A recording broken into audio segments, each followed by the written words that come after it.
Hello everyone, welcome to quick study online. Quick study online में आपका स्वागत है। आज के इस वीडियो एपिसोड में हम लोग डिस्कस करेंगे most important GS questions practice set top 10 with extra facts, जिसमें आपको चैलेंज मिलता है एटलीस्ट 7 क्वेश्चंस का।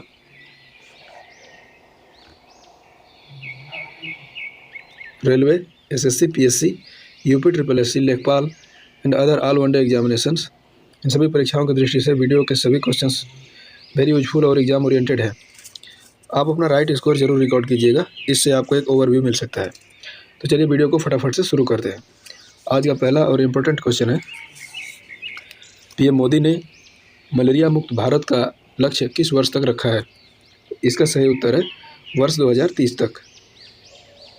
पूरे देश भर से मलेरिया उन्मूलन के लिए भारत सरकार ने वर्ष 2030 तक खत्म करने के लिए, यानी कि मलेरिया मुक्त भारत का लक्ष्य वर्ष 2030 तक रखा है।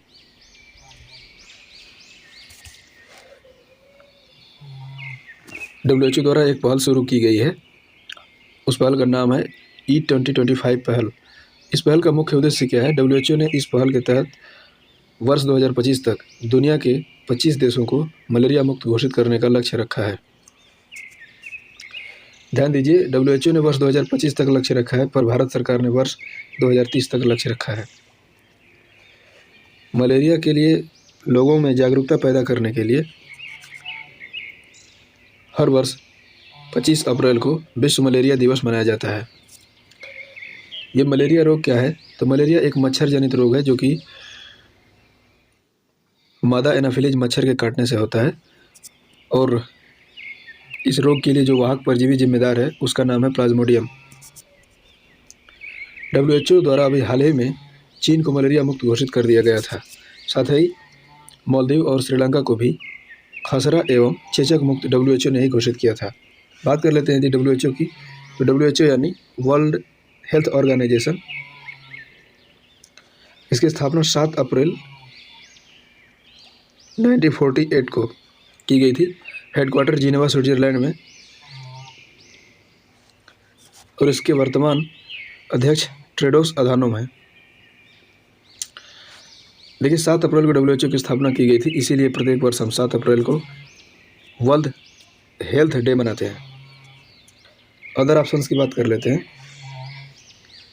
तो वर्ष 2025 तक भारत में टीबी मुक्त भारत का अभियान शुरू किया गया है। टीबी का फुल फॉर्म होता है ट्यूबरकुलोसिस। अमिताभ बच्चन जी पूरे देश भर में आज कहते फिर रहे हैं, टीबी हारेगा और देश जीतेगा। वर्ष 2022 में भारत के द्वारा चंद्रयान 3 लॉन्च किया जाएगा। नेक्स्ट क्वेश्चन, सीमा सड़क संगठन यानी BRO किस मंत्रालय के अधीन कार्य करता है? इसका सही उत्तर है रक्षा मंत्रालय। देखिए, भारत के प्रथम प्रधानमंत्री पंडित जवाहरलाल नेहरू जी के द्वारा 7 मई 1960 को देश भर में रोड के अच्छे रखरखाव के लिए BRO की स्थापना की गई थी। इसका वर्तमान मुख्यालय आज नई दिल्ली में है और महानिदेशक इसके राजीव चौधरी जी हैं। एक एडिशनल फैक्ट मैं आपको बता दूं, जब कोरोना का लॉकडाउन लगा था तो BRO के द्वारा रिकॉर्ड समय केवल 27 दिनों में अरुणाचल प्रदेश में भारत चीन सीमा पर सुबनसिरी नदी पर एक पुल का निर्माण किया गया था।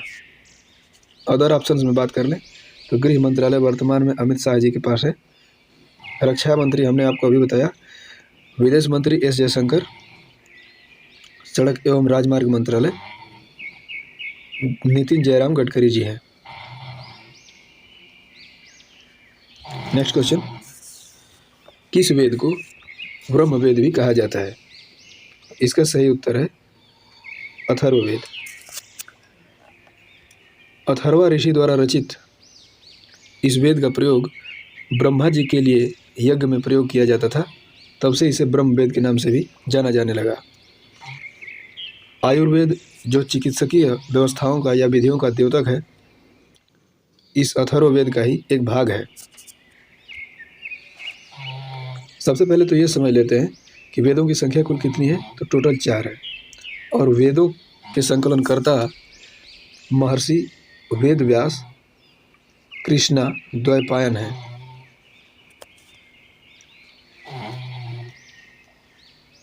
वेदों में सबसे पुराना वेद ऋग्वेद है, जिसके तीसरे मंडल में सूर्य को समर्पित गायत्री मंत्र का उल्लेख किया गया है। गायत्री मंत्र के रचयिता विश्वामित्र को माना जाता है। यजुर्वेद एक ऐसा वेद है जो गद्य एवं पद्य दोनों में ही लिखा गया है। सामवेद को भारतीय संगीत का जनक कहा जाता है। नेक्स्ट क्वेश्चन, तट रहित सागर यानी सारगैसो सागर किस महासागर में स्थित है? इसका सही उत्तर है उत्तरी अटलांटिक महासागर में। सबसे पहले ये समझते हैं सारगैसो सागर कहते किसे हैं, इसका नाम सारगैसो क्यों पड़ गया। तो सारगैसो सागर उत्तरी अटलांटिक महासागर में एक शांत और स्थिर जल क्षेत्र है। देखिए, ये इस क्षेत्र में ना गर्म और ठंडी जलधाराएं आके मिलती हैं। फलतः यहाँ पर मोटी परत वाली एक घास का निर्माण हो जाता है और इसी घास को पुर्तगाली भाषा में सारगैसम कहा जाता है। और इसी सारगैसम से नाम बन गया सारगैसो। ये तट रहित कैसे है? तो आमतौर पर जितने भी सागर अथवा तालाब हैं वो किसी न किसी स्थल भाग से जुड़े हैं और यह सागर अटलांटिक महासागर में पानी के भीतर ही स्थित है, इसलिए इसका कोई तट ही नहीं है, इसलिए इसे तट रहित सागर कहा जाता है। तो हमें इस बात को हमेशा ध्यान रखनी है कि तट रहित सागर अर्थात सारगैसो सागर उत्तरी अटलांटिक महासागर में स्थित है। बात कर लें यदि उत्तरी अटलांटिक महासागर की, तो पूरे अटलांटिक महासागर को अंग्रेजी के एस अक्षर के जैसा भी माना जाता है। पूर्व में इसे अंध महासागर के नाम से भी जाना जाता था। अदर ऑप्शंस की बात कर लें तो प्रशांत महासागर भारत यानी दुनिया का सबसे गहरा और बड़ा महासागर है। इसी महासागर में दुनिया की सबसे गहरी खाई मैरियाना ट्रेंच स्थित है, जिसकी गहराई 111033 मीटर है। दुनिया का एकमात्र महासागर जिसका नाम किसी देश के नाम अर्थात भारत के नाम पर ही पड़ा है वो है हिंद महासागर। नेक्स्ट क्वेश्चन, संसद का कौन सा सत्र सबसे लंबा होता है? तो देखिए, आमतौर पर संसद में 3 सत्र आयोजित किए जाते हैं। इसमें सबसे लंबा सत्र होता है बजट सत्र। इसका आयोजन फरवरी से मई के बीच में किया जाता है। मानसून सत्र जुलाई से सितंबर के बीच और शीतकालीन सत्र नवंबर से दिसंबर के बीच आयोजित किया जाता है।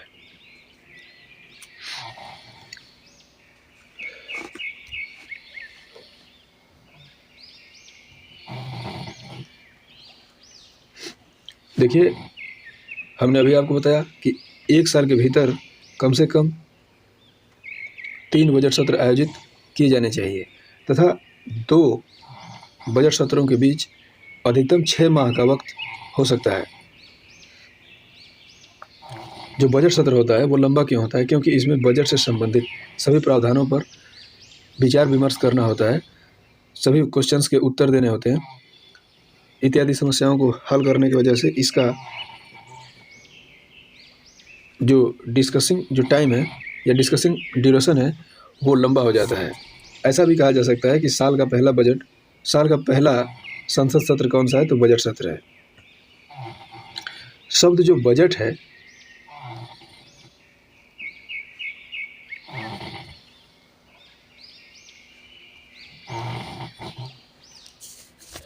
वास्तव में ये शब्द बजट जो है वो संवैधानिक शब्द नहीं है, अर्थात बजट शब्द का कोई भी उल्लेख संविधान में नहीं किया गया है। संविधान में इसे वार्षिक वित्तीय विवरण नाम दिया गया है। बजट से संबंधित अनुच्छेद 112 है।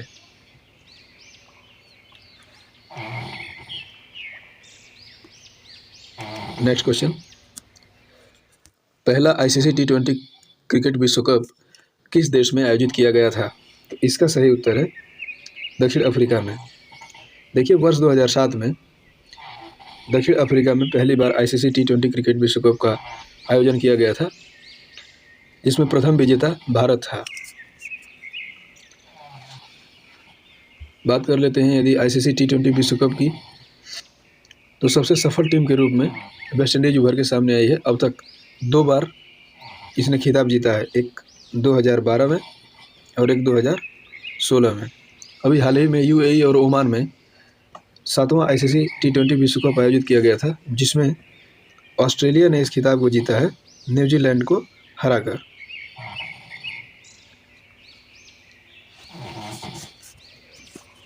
बात कर लेते हैं यदि आईसीसी की,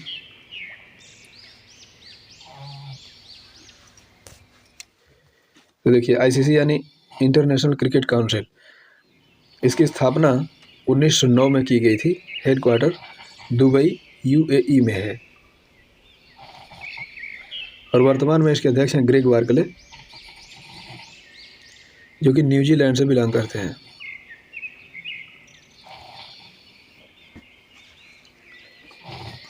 नेक्स्ट क्वेश्चन, दिल्ली में मस्जिद कुबत उल इस्लाम का निर्माण किसने करवाया था? तो इसका सही उत्तर है कुतुबुद्दीन ऐबक।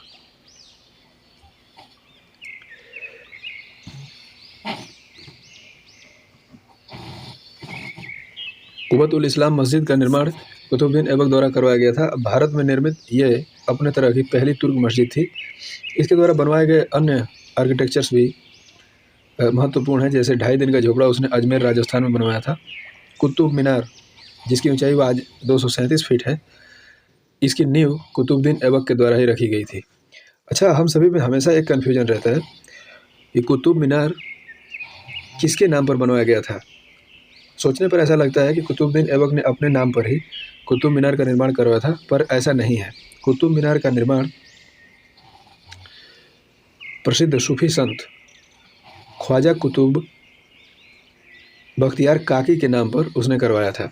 और कुतुब मीनार को जब नींव रखी थी उसने, तो इसका आगे का जो पूर्ण करने का जो काम था वो इल्तुतमिश के द्वारा किया गया था। और उस समय 225 फीट ऊंची कुतुब मीनार में कुल 4 मंजिलें थी। प्राकृतिक आपदा यानी बिजली गिरने से इसकी एक मंजिल गिर गई।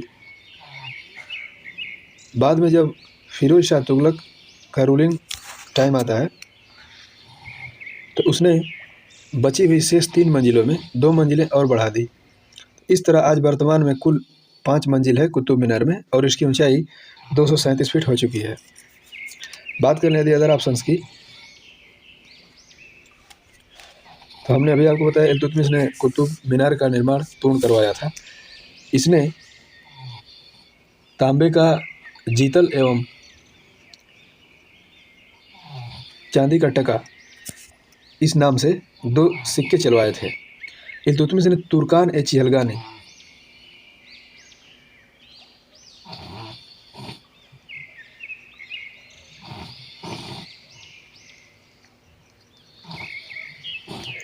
ये 40 गुलाम सरदारों का एक दल था, इसकी शुरुआत इल्तुतमिश ने ही की थी।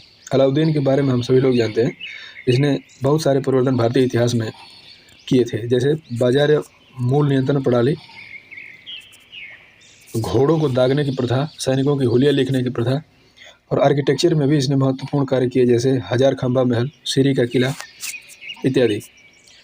बलबन के बारे में 2 चीज़ चर्चा में हमेशा रहता है। इसने नवरोज प्रथा की शुरुआत की थी तथा सिजदा एवं पोबोस प्रथा की शुरुआत की थी। गरीबों से ये बहुत ही नफरत करता था। इसने अपने लेखों में लिखा है कि गरीबों को देखते ही उसके हाथ न चाहते हुए भी तलवार पर पहुंच जाते थे। नेक्स्ट क्वेश्चन, वर्ष 1956 में हिंदुस्तान इस्पात संयंत्र दुर्गापुर, जो कि स्थित है पश्चिम बंगाल में, किस देश के सहयोग से स्थापित किया गया था? तो इसका सही उत्तर है ब्रिटेन के द्वारा। देखिए, जब देश में दूसरी पंचवर्षीय योजना चल रही थी, तो सरकार का इस दूसरी पंचवर्षीय योजना, जो कि 1956 से 61 के बीच चली थी। पहली पंचवर्षीय योजना 1951 से 56 और दूसरी पंचवर्षीय योजना 1956 से 61 के बीच। जब दूसरी पंचवर्षीय योजना सरकार लेके आई थी, तो सरकार का मुख्य ध्यान इस पे देश के औद्योगिक विकास पर था। विभिन्न देशों के सहयोग से देश में अन्य उद्योगों को स्थापित किया जा रहा था। इसी क्रम में 1955, 1956 और 1959 में 3 स्टील प्लांट स्थापित किए गए थे। 1955 में रूस की सहायता से छत्तीसगढ़ के दुर्ग में भिलाई इस्पात संयंत्र स्थापित किया गया था। वहीं 1956 में हिंदुस्तान इस्पात संयंत्र दुर्गापुर पश्चिम बंगाल में ब्रिटेन की सहायता से स्थापित किया गया। और 1959 में राउरकेला उड़ीसा में हिंदुस्तान इस्पात संयंत्र स्थापित किया गया और ये जर्मनी की सहायता से स्थापित किया गया था। ध्यान रखिए, यहाँ पे जो दुर्ग है वो छत्तीसगढ़ में है और ये दुर्गापुर है वो पश्चिम बंगाल में है। एक और ऐसा ही प्लांट स्थापित किया गया था बोकारो झारखंड में 1964 में, और इस प्लांट में भी सहयोग जो था वो रूस का ही था। नेक्स्ट क्वेश्चन, पारादीप बंदरगाह किस राज्य में स्थित है? इसका सही जवाब है उड़ीसा में।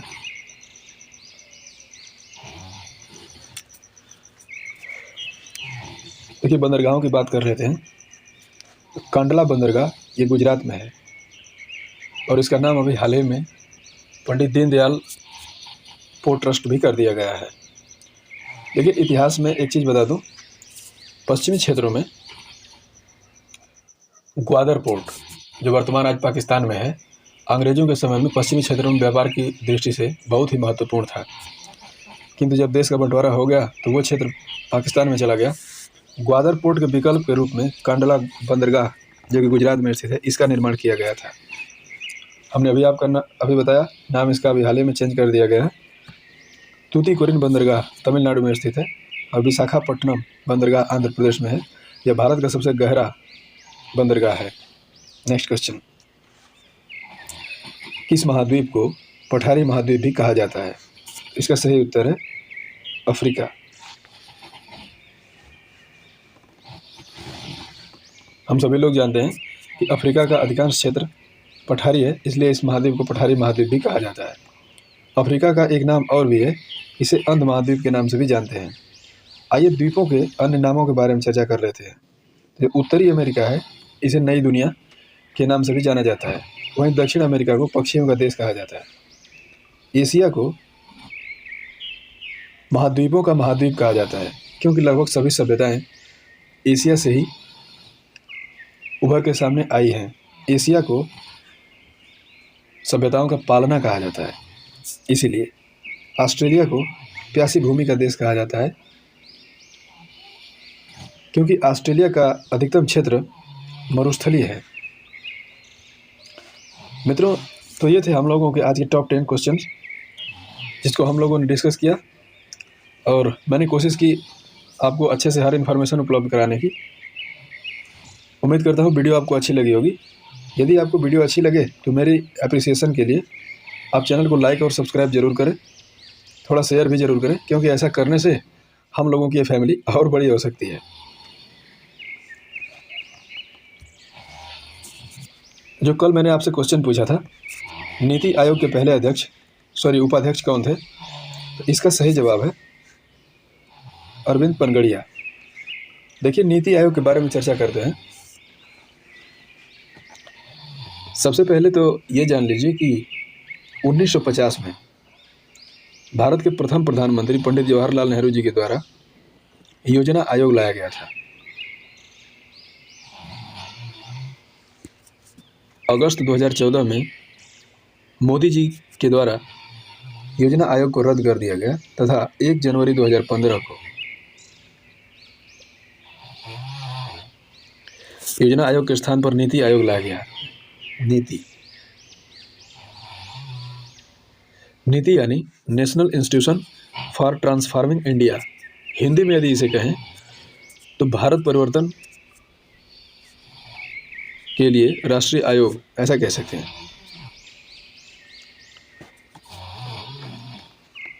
वर्तमान में जो भी प्रधानमंत्री होते हैं वही इसके अध्यक्ष होते हैं। तो इस प्रकार नीति आयोग के पहले और वर्तमान अध्यक्ष भी पीएम मोदी हैं। उपाध्यक्ष की बात कर लेते हैं तो राजीव कुमार इसके वर्तमान उपाध्यक्ष हैं। पहले उपाध्यक्ष मैंने आपको बताया अरविंद पनगड़िया। सीईओ की बात कर लेते हैं तो इसके वर्तमान सीईओ अमिताभ कांत हैं। वहीं पहले सीईओ सिंधु खुलर थे।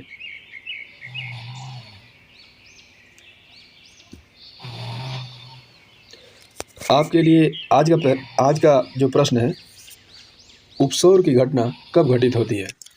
मित्रों, मैं आपसे रिकमेंड करता हूँ